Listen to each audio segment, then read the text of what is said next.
Hi everyone, welcome to our channel.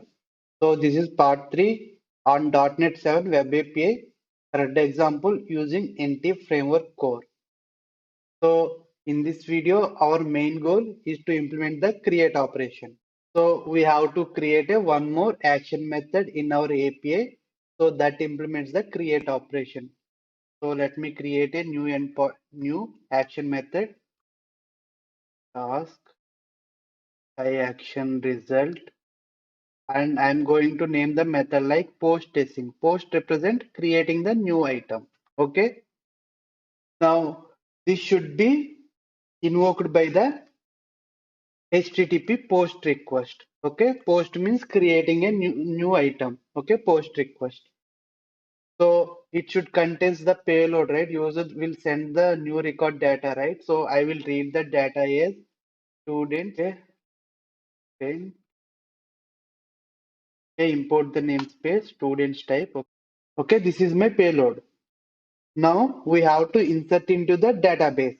So for that, what I can do means my whole DB context dot students dot add, and to this add method I can pass the payload. So what it will do means in the students in entity collection in the context, it will insert the new records.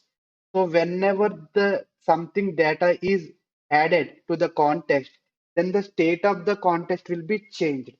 Like entity dot state dot added. Okay. And next what we can do means my whole DB context dot save changes async. Okay. So await it. So what it will do means any changes that been added or modified will be updated into the database once this save changes method call is invoked. Okay. Now to return, one thing we can do, we can use OK method and return this student data as a response.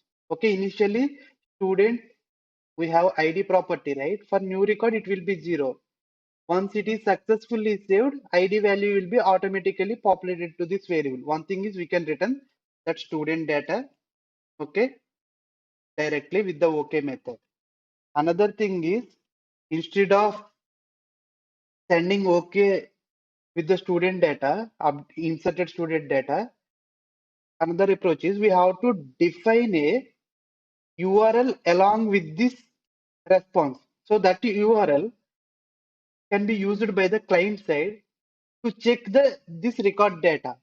Okay, that means I have to create a one more HTTP GET endpoint by ID value. Okay, so instead of using OK, what I will do, I will use created. Okay, this is going to return status code of 201 means created. So it can take two parameters. One will be the URI. So this URI will represent the newly created record endpoint. Okay, slash comma and our student data. Okay, now we have to define this URL. So to define that URL, first we have to create the action method. That action method responds by ID value to return the response. So let me create a one more action method. Okay, async task action result. I will name it like get student by ID value. So this is my method name. Okay. So it is get method, right?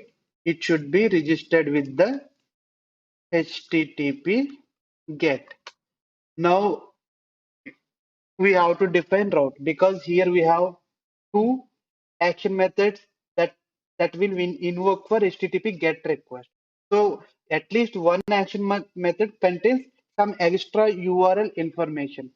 So for this I will add route value like okay student by ID.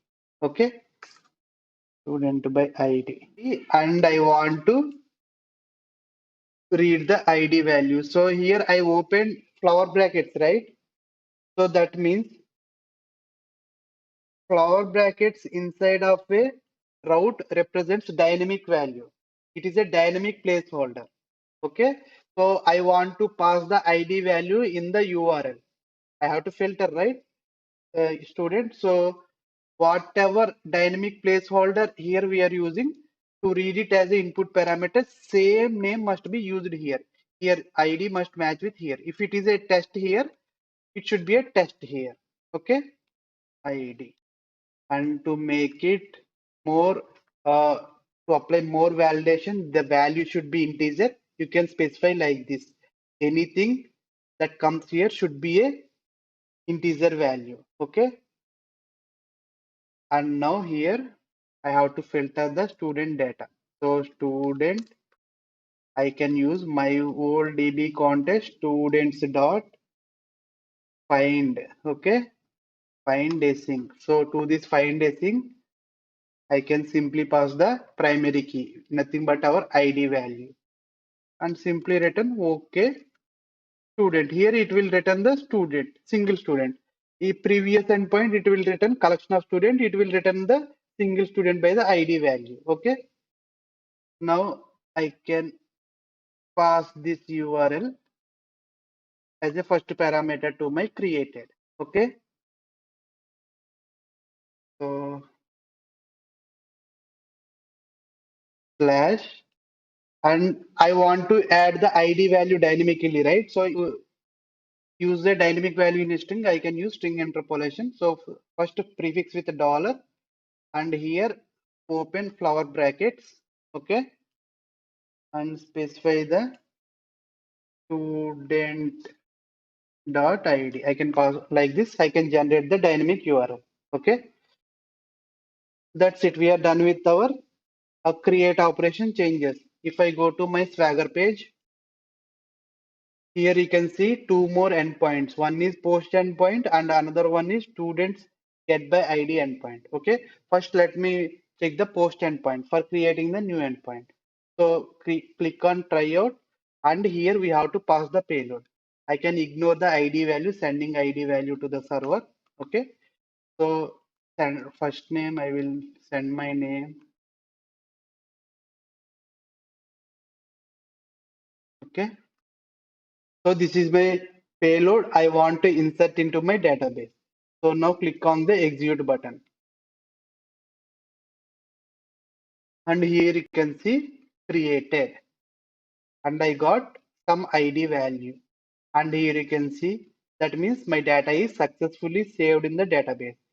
And URL will be written in the response header. See here, get students. Okay. So to check this, whether our data is really added at the server, what I will do, I will request that get by ID URL. So copy this endpoint and remaining endpoint copy from this location area. Okay. Now check. See, I'm getting the single record based on the ID value. Okay.